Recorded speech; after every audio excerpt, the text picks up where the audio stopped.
You refer in your own statement to the fact that there are risks associated with undercalling a crisis, for example, missing the start of a major epidemic or failing to get ahead of it, and overcalling, so leading, I suppose, to multiple false alarms.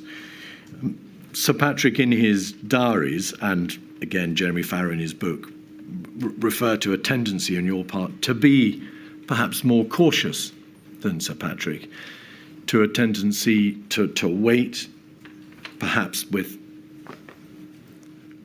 the experience of your long and highly distinguished career in this field, to wait to see how things pan out, that to recognise that you've seen it all before, and we must be cautious and wait to see what the data tells us.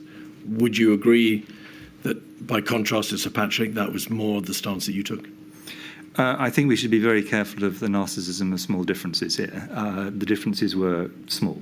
But I did have a stronger concern, I would say, than some, that the biggest impacts of everything we did, and I was confident we were going to have to do them, to be clear, but when we started, the disadvantages of all the actions, not just full lockdown, but other actions before that, for example, what was initially called cocooning and then shielding, as an example, stopping schooling is another.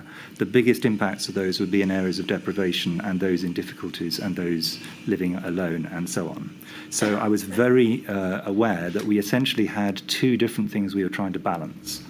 The risk of going too early, in which case you get all the damages from this with actually fairly minimal impact on the epidemic, and the risk of going too late, in which case you get all the problems of the pandemic running away. Now, as we will, I'm sure, come on to, my view is, with the benefit of hindsight, we went a bit too late on the first wave, and I've been very clear about that for some time.